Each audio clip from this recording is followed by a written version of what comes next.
آپ کے لیے ایک اور ناول انور علیگی کا ہزار داستان۔ وہ ایک عجیب رات تھی۔ آسمان کی پیشانی پر چاند کسی دلہن کی ٹیکی کی طرح چمک رہا تھا۔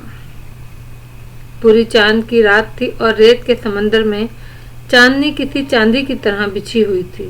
پھر بھی یہ ایک وحشت ناک رات تھی، ایک ایسی روشن رات اور بھیانک رات۔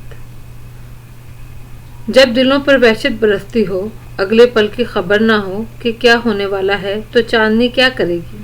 چاند کا حسن کون دیکھے گا؟ باہر کا موسم اسی وقت اچھا لگتا ہے جب آدمی کے اندر کا موسم اچھا ہو، اس کا دل پرسکون ہو۔ لق و دق صحرا، کسی دلبیز قالین کی طرح زمین پر بچھی ریت، ٹھنڈی ہوا، ہولے ہولے بہتی ہوئی، روشن چاند کسی حسینہ کے چہرے کی طرح چمکتا ہوا۔ لیکن اس دلکش رات سے محفوظ ہونے والا یہاں کوئی نہ تھا۔ جو تھے ان کی آنکھوں میں خباثت بھری ہوئی تھی، یا آنسو یا پھر نیند۔ کسی کی آنکھ میں آنسو تھے تو کوئی سو رہا تھا، جس کی آنکھیں بند تھی اس کی قسمت کا جگنو اس کی زندگی میں اندھیرا پھیلانے والے تھے۔ اس معصوم کا کیا قصور تھا؟ اس معصوم کا کوئی قصور نہ تھا، ابھی تو اس کا نام بھی نہ رکھا گیا تھا۔ اسے دنیا میں آئے ہوئے اسے وقت ہی کتنا ہوا تھا، ایک دن۔ اس ایک دن نے اسے یہ دن دکھا دیا تھا کہ اس کا پالنا اونٹ پر کسا جا رہا تھا۔ کچھ ہی دیر جانی تھی کہ اس معصوم کو اس پالنے میں ڈال کر اونٹ کو ہنکا دیا جانا تھا۔ یہاں دو اونٹ تھے، دوسرا اونٹ اس مظلوم کے لیے تھا جس کی آنکھیں آنسوؤں سے بھری ہوئی تھیں۔ اس کا رواں رواں چیخ رہا تھا، مگر ہونٹ بھیجے ہوئے تھے۔ ایسی بے آواز چیخ کو کون سنتا؟ یہاں تو چیخنے والوں کی بھی کوئی نہیں سنتا۔ دوسرے اونٹ پر کاٹھی باندھی جا رہی تھی۔ اس کاٹھی پر اس آنسوؤں بھری آنکھوں والی مظلوم عورت کو بٹھا کر اونٹ کو ہانک دیا جانا تھا۔ یہاں 3 گھوڑے بھی تھے۔ 2 گھوڑوں کی پیٹھ خالی تھی، ان کے سوار اونٹوں کو تیار کرنے میں لگے ہوئے تھے، جبکہ ایک گھوڑے پہ گھڑ سوار موجود تھا۔ اس کا انداز ہی نرالا تھا۔ وہ 50-55 سال کا ایک مضبوط کاٹھی کا آدمی تھا۔ اس کا لباس راجاؤں والا تھا اور وہ گھوڑے کی پیٹھ پر سیدھی کمر کے ساتھ بیٹھا تھا۔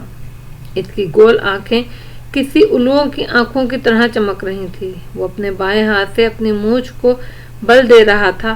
ایک نشے میں چور شخص تھا، اسے اپنی دولت کا نشہ تھا اور ایک فرعون کی طاقت کا گھمنڈ۔ ایسے شخص کا نام روشن رائے تھا۔ وہ نام کا روشن تھا، اس کے اندر اندھیرا ہی اندھیرا تھا۔ اس نے اپنی مونچھیں چھوڑ کر ہاتھ سیدھا کیا اور بھیانک آواز میں دھاڑا، جلدی کرو۔ اس کی کڑک آواز سن کر وہ دونوں گھڑ سوار جو اس کے نمک خوار تھے اور تیزی سے اپنا کام نپٹانے لگے۔ پھر جلد ہی پالنے کو اونٹ کی پیٹھ پر کس دیا گیا اور اس کی دم میں ایک بڑی گھنٹی باندھ دی گئی۔ دوسرا اونٹ بھی تیار ہو گیا، اس پر کاٹھی باندھی جا چکی تھی اور ایک بڑی گھنٹی دم سے لٹکائی جا چکی تھی۔ کام پورا کر کے دونوں گھڑ سوار روشن رائے کے سامنے مؤدبانہ انداز میں کھڑے ہوئے اور سینے پر ہاتھ باندھ کر گردن جھکا کر باری باری بولے، سرکار میرا اونٹ تیار ہے۔ دوسرا بولا، مالک میرا اونٹ بھی تیار ہے، جاؤ پھر روانہ ہو جاؤ۔ روشن رائے کی کرخت آواز رات کے سناٹے میں گونجی۔ وہ دونوں نمک خوار واپس پلٹے۔ سامنے کھڑی ہوئی عورت جو غم سے نڈھال تھی اور آنے والے وقت کا تصور کر کے جس کا دل کانپ رہا تھا، آنکھوں میں نیر اور دل میں پیوست تیر، جس کی دنیا اندھیر تھی، اس عورت کے سینے سے لگا اس کا لخت جگر جو آنے والے وقت سے بے خبر خواب خرگوش کے مزے لے رہا تھا، اس نمک خوار نے ایک جھٹکے سے چھین لیا اور اونٹ کی طرف چلا۔ ممتا تڑپ اٹھی۔ اس نے ہاتھ بڑھا کر اس نمک خوار سے اپنا بچہ لینا چاہا، لیکن دوسرے نمک خوار نے اس کا ہاتھ پکڑا اور اسے دوسرے اونٹ کی طرف لے چلا۔ اب اس عورت کے ضبط کے تمام بندھن ٹوٹ گئے۔ وہ ہذیانی انداز میں چیخ اٹھی، اس کی دکھ میں ڈوبی ہوئی آواز لق و دق صحرا میں گونج اٹھی۔ صحرا کا دل چیر گئی۔ روشن رائے، تو نے مجھ سے میرا بچہ چھینا ہے، مجھے برباد کیا ہے، یاد رکھنا ایک دن تو بھی برباد ہو جائے گا، تیرا بچہ بھی کوئی تجھ سے چھین کر لے جائے گا۔ یہ میری بد دعا ہے، ایک ماں کی بد دعا۔ اس دکھ بھری فریاد کے جواب میں روشن رائے کا ایک بھیانک قہقہ گونجا۔ ماں کی گود چھینتے ہی اس ننھی بچی کی آنکھ کھل گئی۔ اس نے خوفزدہ ہو کر ایک دلسوز چیخ ماری اور پھر بلک بلک کر رونے لگی۔ روشن رائے کے نمک خوار نے اس بچی کے رونے کی کوئی پرواہ نہ کی۔ اس نے بچی کو اونٹ پہ کسے پالنے میں ڈالا اور اونٹ کی دم پکڑ کر اسے ہلایا۔ اونٹ ہڑبڑا کر اٹھ گیا۔ تب تک نمک خوار واپس پلٹا، تیزی سے نزدیک کھڑے اپنے گھوڑے سوار ہوا اور اونٹ کے نزدیک آ کر اس نے اپنے منہ سے ایک عجیب آواز نکالی اور اس کی دم زور سے ہلائی۔ گھوڑا ایک سمت تیزی سے دوڑنے لگا۔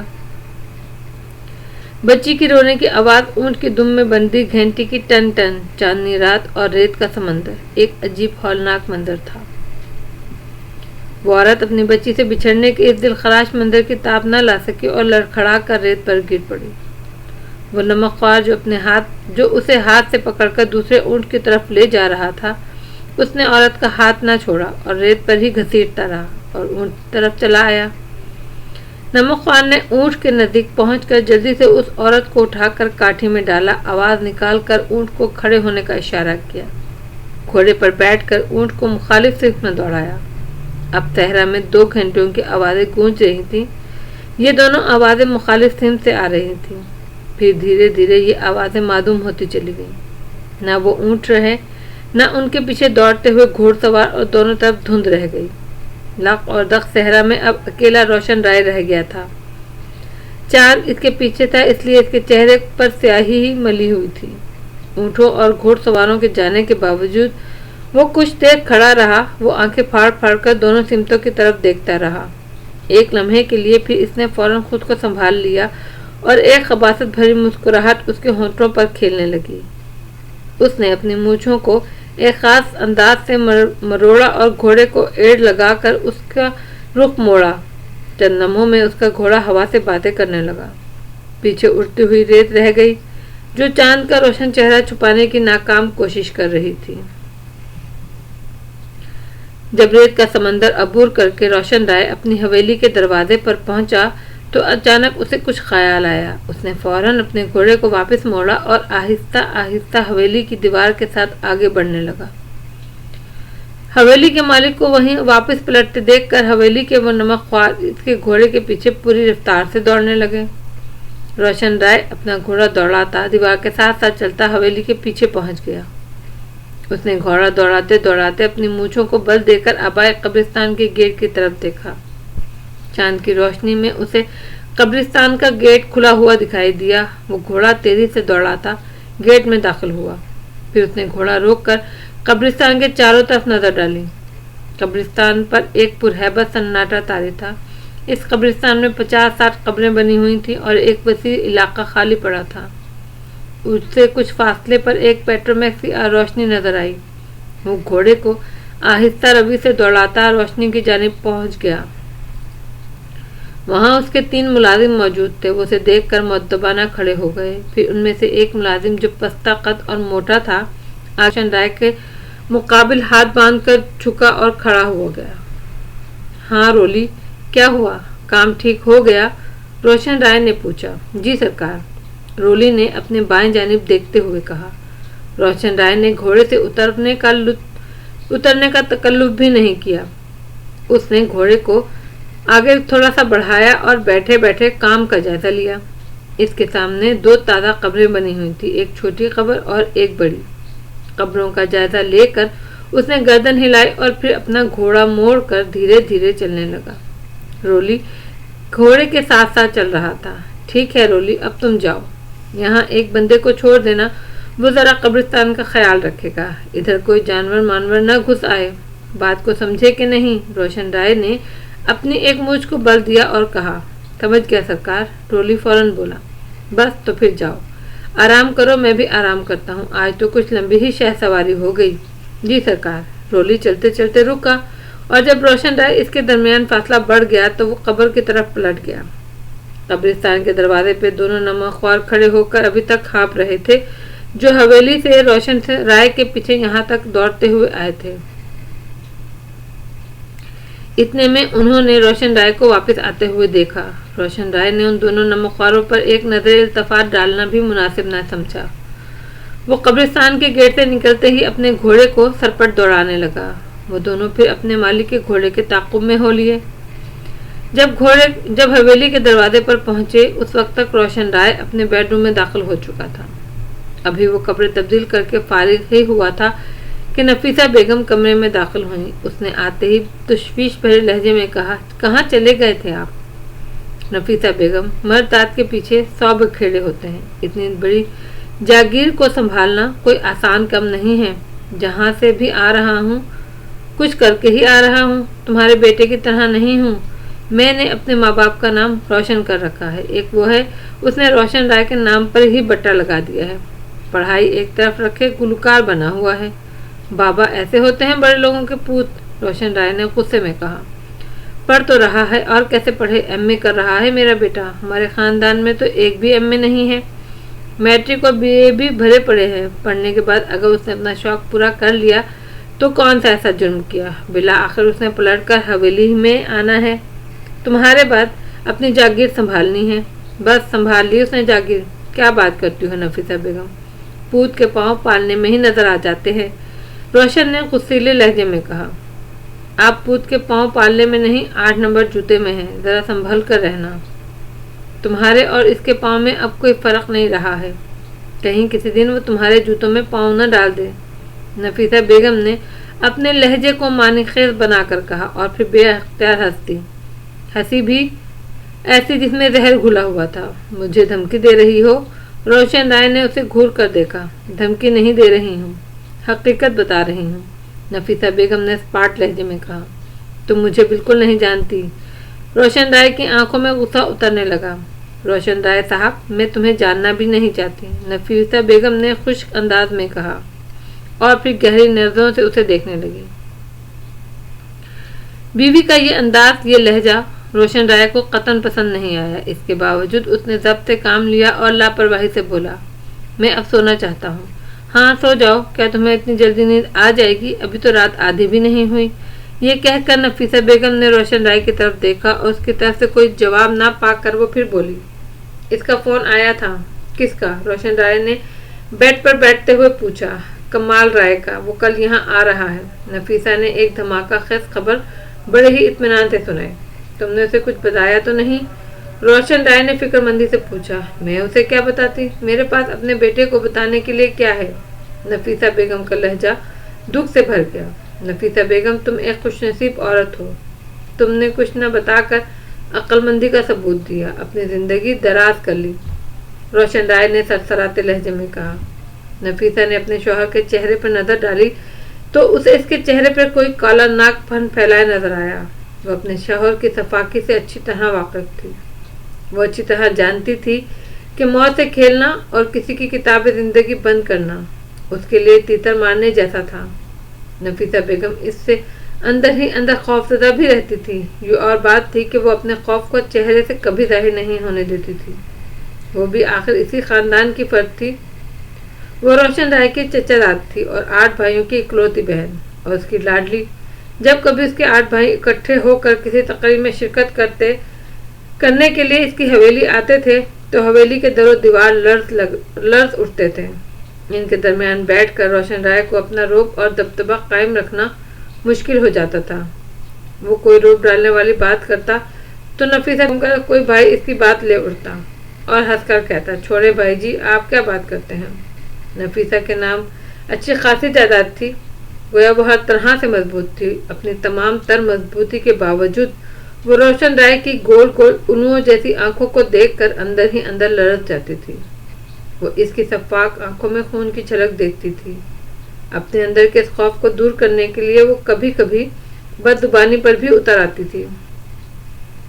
اس وقت بھی جب روشن رائے نے بڑے سلیقے سے اس کی زندگی ختم کرنے کی دھمکی دی تو وہ خوف زدہ ہو گئی۔ پھر اپنا خوف دور کرنے کے لیے وہ بڑی جرأت سے مسکرا دی اور پھر اس نے ایک ایسی بات کہہ ڈالی کہ روشن رائے اس بات کو سن کر ہکا بکا رہ گیا۔ خود نفیسہ بیگم بھی اپنے اس جملے پر حیرت زدہ رہ گئی۔ اس نے کہا، روشن رائے صاحب، کیا آپ کو یاد ہے میں نے ایک مرتبہ آپ کے منہ پر تھپڑ مارا تھا؟ روشن رائے کو اچانک یوں محسوس ہوا جیسے نفیسہ بیگم نے اس کے چہرے پر تیزاب پھینک دیا ہو۔ اس کا چہرہ جیسے شعلوں میں گر گیا۔ اس نے اپنے موٹے ہونٹ سختی سے بھینچ لیے، اس کی گول آنکھیں پھیل کر مزید شفاف ہو گئی۔ یہ کیفیت بس چند لمحوں میں رہی۔ وہ جانتا تھا کہ اگر اس نے جواباً غصہ دکھایا تو بنا بنایا کھیل بگڑ جائے گا۔ کل اس کا بیٹا کمال رائے آ رہا تھا۔ اگر نفیسہ بیگم نے کمال رائے کو وہ سب بتا دیا جو اسے معلوم ہے تو کمال رائے ایک آتش فشاں بن جائے گا۔ پھر اس طوفان سے بچنا کسی طور ممکن نہ ہوگا۔ روشن رائے نے نفیسہ بیگم کا خطرناک جملہ سن کر ایک قہقہ لگایا اور پھر اپنے لہجے میں نرمی بھرتے ہوئے بولا، ہاں نفیسہ بیگم، مجھے یاد ہے۔ بابا، اسی تھپڑ نے تو ہمیں تمہارا دیوانہ بنایا تھا۔ بڑے ہو کر بالآخر تم سے ہی شادی کرنے پر مجبور ہو گئے ہم۔ تم ہم سے 2 سال بڑی بھی ہو۔ اگر بچپن میں ہماری کسی شرارت پر تم نے تھپڑ مار لیا تو کیا ہوا؟ بڑے بچوں کو وہ لرزش کر ہی دیتے ہیں۔ رائے صاحب آپ کا جواب نہیں۔ کوئی باتیں بنانا تو آپ سے سیکھے۔ اچھا میں چلتی ہوں، آپ آرام فرمائیے۔ پھر وہ روشن رائے کا جواب سنے بغیر کمرے سے نکل گئی اور روشن رائے اس دروازے کو گھورتا رہ گیا جہاں سے نفیسہ بیگم ابھی ابھی باہر گئی تھی۔ کچھ دیر تک وہ اپنی گول گول آنکھوں سے دروازے کو گھورتا رہا، پھر تکیے درست کر کے بیڈ پر لیٹ گیا۔ اپنی آنکھیں بند کر لیں۔ آنکھیں بند کی تو نوزائیدہ بچی کے رونے کی آوازیں اس کی سماعت سے ٹکرانے لگیں۔ صحرا کا منظر اس کی آنکھوں کے سامنے گھومنے لگا۔ اس عورت کی بددعا اس کا دل چیرنے لگی۔ روشن رائے نے ایک ہی دم گھبرا کر آنکھیں کھولیں۔ اس کے بیڈ کا دروازہ کھلا ہوا تھا۔ اس نے اٹھ کر دروازہ بند کیا۔ لائٹ روشن تھی جو اس نے بند نہ کی۔ وہ اب اندھیرے میں سو نہیں سکتا تھا۔ ایک زمانہ تھا کہ ذرا سی روشنی بھی اسے چین کی نیند نہیں دیتی تھی۔ اس کے بیڈ روم کے دروازے اور کھڑکیوں پر بھاری پردے پڑے ہوئے ہوتے تھے۔ جب انہیں پھیلا دیا جاتا تو بیڈ روم کسی فوٹوگرافر کے ڈارک روم میں بدل جاتا تھا۔ نفیسہ بیگم کو ایسے اندھیرے سے وحشت ہوتی تھی۔ شروع کے کچھ دنوں تو روشن رائے کے ساتھ سوئی، پھر اس نے مجبور ہو کر اپنا بیڈ روم الگ کر لیا۔ وہ آج تک اپنے بیڈ روم میں ہی سوتی تھی۔ اب جب کہ روشن رائے کو اندھیرے میں نیند نہ آتی تھی اور وہ کمرے کی لائٹ جلا کر سوتا تھا تو بھی نفیسہ بیگم نے اپنے طور نہ بدلے۔ ایسی تیز روشنی میں بھی ان کا سونا ممکن نہ تھا۔ وہ شروع سے سبز رنگ کے 0 وولٹ کے بلب کی روشنی میں سونے کی عادی تھی۔ روشن رائے کو جہاں دوسرے شوق تھے وہاں شکار کھیلنے کا بھی شوق تھا۔ تیتر کا شکار کھیلتے ہوئے ایک مرتبہ ان کے راستے میں کالا ناگ آ کھڑا ہوا تھا۔ روشن رائے کا اور کوئی راستہ روکے یہ بات اسے کسی طور پسند نہ تھی۔ اپنے راستے میں آنے والے کو بڑی بے دردی سے کچلنے کا وہ عادی تھا۔ اس سانپ کو وہ بھلا کیا خاطر میں لاتا؟ اس نے کاندھے سے بندوق اتار کر اس کالے ناگ کا نشانہ لیا جو راستے میں پر پھیلائے کھڑا ہو گیا تھا۔ اس کی زبان بار بار باہر نکل رہی تھی۔ وہ رہ رہ کر پھنکار رہا تھا۔ روشن رائے نے اس کے پھن کا نشانہ باندھ کر بندوق کی لبلبی دبا دی۔ وہ ایک زوردار دھماکہ تھا۔ سانپ کے پرخچے اڑ گئے۔ وہ ٹکڑوں میں تقسیم اس سانپ کو نخوست سے دیکھتا آگے بڑھ گیا۔ یہاں سے اس کی مشکل کا آغاز ہوا جس کی وجہ سے روشن رائے لائٹ جلا کر سونے پر مجبور ہوا۔ اسی رات کی بات ہے۔ روشن رائے جب شکار کھیل کر حویلی لوٹا اور رات کو محو استراحت ہوا تو اس نے ایک بڑا ڈراؤنا خواب دیکھا۔ وہ خواب اتنا گہرا اور صاف تھا کہ اسے لگا جیسے یہ حقیقت میں ہو گیا ہے۔ اس نے گھبرا کر سائڈ ٹیبل پہ رکھا لیمپ روشن کیا۔ سامنے لگے آئینے میں گھبرا کر اپنی آنکھ پر نظر ڈالی۔ اس نے خدا کا شکر ادا کیا کہ اس کی آنکھ سلامت تھی۔ اس نے خواب میں دیکھا تھا کہ وہ اپنے بیڈ پر آنکھیں بند کیے لیٹا ہے۔ اچانک سانپ کی پھنکار سنائی دیتی ہے۔ وہ آنکھیں کھولتا ہے تو اپنی آنکھوں کے سامنے کالے ناگ کو پاتا ہے۔ آنکھ کھلتے ہی ناگ اس کی سیدھی آنکھ پر پھن مارتا ہے تو اس کی آنکھ لہو لہان ہو جاتی ہے۔ آنکھ میں شدت کا درد اٹھتا ہے۔ اچانک اس کی نیند ٹوٹ جاتی ہے۔ حواس بحال ہونے کے بعد جب یہ حقیقت اس پر آشکارا ہوئی کہ یہ محض ایک خواب تھا تو اس کی جان میں جان آئی۔ اس سے خواب کی دہشت جاننے کیوں اس کے حواس پر چھا چکی تھی۔ پھر اس رات روشن رائے نے اپنے بیڈ کے چاروں طرف بے شمار سانپ دیکھے، اتنے کہ اگر وہ پاؤں قالین پر رکھتا تو وہ کسی سانپ پر پڑتا۔ یہ خواب دیکھ کر اس نے کئی گلاس ٹھنڈا پانی پیا، تب کہیں جا کر حواس بحال ہوئے۔ پھر ان خوابوں نے فریب نظر اور فریب سماعت کا روپ اختیار کر لیا۔ وہ بیٹھا اخبار پڑھ رہا تھا کہ اچانک اسے کسی سانپ کے پھرکانے کی آواز سنائی دی اور اسے یوں محسوس ہوا جیسے اس کے نزدیک سے کوئی سانپ تیزی سے سرسراتا ہوا گزرا ہو۔ اس کے بعد ان خوابوں اور فریب نظر نے حقیقت کا روپ دھار لیا۔ ایک رات جب وہ رات گئے اپنے بیڈ روم میں آیا تو اس نے ایک کالے سانپ کو تکیے پہ کنڈلی مارے بیٹھے دیکھا۔ وہ پھن پھیلائے جھوم رہا تھا۔ روشن رائے کو دیکھتے ہی تیزی سے پھسل کر بیڈ کے نیچے چلا گیا۔ اس رات اس نے پہرا دینے والے ملازموں کو بلا کر کمرے کا چپا چپا چھنوا مارا، لیکن سانپ کہیں دکھائی نہ دیا۔ یہ بات بھی طے تھی کہ سانپ کمرے سے نہیں نکلا تھا، کیونکہ ملازم کے آنے تک روشن رائے دروازے میں موجود تھا اور بیڈ روم میں کوئی ایسا سوراخ نہ تھا جس میں داخل ہو کر سایہ غائب ہو جاتا۔ اب روشن رائے اندھیرے میں سوتے ہوئے ڈرنے لگا تھا۔ شروع میں اسے روشنی میں نیند نہ آتی تھی، آہستہ آہستہ وہ روشنی کا عادی ہو گیا۔ اب وہ روشنی میں بغیر کسی پریشانی کے سو جاتا تھا۔ آج کی رات ایک مرتبہ پھر اس پر بھاری تھی۔ وہ کروٹوں پر کروٹیں بدل رہا تھا، لیکن نیند آنکھوں سے کوسوں دور تھی۔ بچی کی بلک بلک کر رونے کی آوازیں کہیں دور سے آتی ہوئی محسوس ہو رہی تھیں۔ ایسا محسوس ہوتا جیسے وہ اس کے بیڈ کے سامنے کھڑی ہو، کبھی ایسا محسوس ہوتا کہ وہ کہیں دور ہو۔ وہ آنکھیں کھولنے پر مجبور ہو جاتا، لیکن اس کے سامنے کچھ نہ تھا۔ کبھی اس کے خیالوں میں کمال رائے کا چہرہ آ جاتا، غصے میں لال ببو کا، آنکھوں سے آگ برستی۔ وہ تیش میں آ کر پوچھتا، بابا آپ نے یہ کیا کیا؟ مجھے کس جرم کی سزا دی آپ نے؟ وہ رات روشن رائے کی آنکھوں میں کٹی۔ ایسا ہونا بھی چاہیے تھا۔ جو دوسروں کو دکھ دیتے ہیں، جو دوسروں کی زندگی جہنم بناتے ہیں، وہ بھلا کس طرح سکھ کی نیند سو سکتے ہیں؟ صبح اذانوں کے وقت بامشکل اس کی آنکھ کھلی۔ ابھی وہ کچھ دیر ہی سویا تھا کہ اچانک اسے احساس ہوا کہ جیسے وہ کسی گہرے اندھیرے میں ہے، قبر میں لیٹا ہے۔ اتنا گھن گھور اندھیرا کہ آنکھیں کھولتے ہوئے بھی خوف محسوس ہو رہا تھا۔ یہ کمرے کی لائٹ کیسے بجھ گئی؟ کمرے کے اندر کوئی بھی داخل نہیں ہو سکتا تھا، کیونکہ دروازے کو وہ اندر سے بند کر کے سویا تھا۔ حواس بحال ہوئے تو خیال آیا کہیں لائٹ نہ چلی گئی ہو۔ ہاں، بجلی تو جا ہی سکتی تھی، لیکن اس سے کوئی فرق نہیں پڑتا۔ اس کی حویلی میں جنریٹر موجود تھا جو بجلی جاتے ہی خود بخود آن ہو جاتا تھا۔ اس نے کان لگا کر غور سے سنا تو جنریٹر کی آواز نہیں آ رہی تھی۔ اس کا مطلب تھا کہ لائٹ نہیں گئی۔ پھر کمرے میں اندھیرا کیوں ہے؟ وہ اندھیرے میں ٹٹولتا ہوا اندازے سے سوئچ بورڈ کی طرف بڑھا۔ پھر خیال آیا پردہ ہٹا کر ہی کیوں نہ دیکھ لیں۔ حویلی کی راہداری بھی پوری رات روشن رہتی تھی۔ اس نے ابھی پردہ سرکانے کے لیے ہاتھ بڑھایا ہی تھا، کمرے میں ایک دم اجالا پھیل گیا۔ کمرہ روشن ہوتے ہی اس نے ایک زوردار پھنکار کی آواز سنی اور اس نے ایک سانپ کو پردے کے پیچھے جاتے دیکھا۔ اس نے پردہ چھوڑ کر تکیے کے نیچے سے ریوالور نکالا اور تیزی سے پردہ سمیٹا ہوا سانپ کو تلاش کرنے لگا۔ اس نے اچھی طرح پورا پردہ دیکھ لیا۔ سانپ پردے کے پیچھے گیا تھا، یہ بات یقینی تھی۔ اب سانپ پردے کے پیچھے نہ تھا، یہ بات بھی یقینی تھی۔ اتنی دیر میں وہ کہاں غائب ہو گیا، یہ بات کوئی نہیں بتا سکتا تھا۔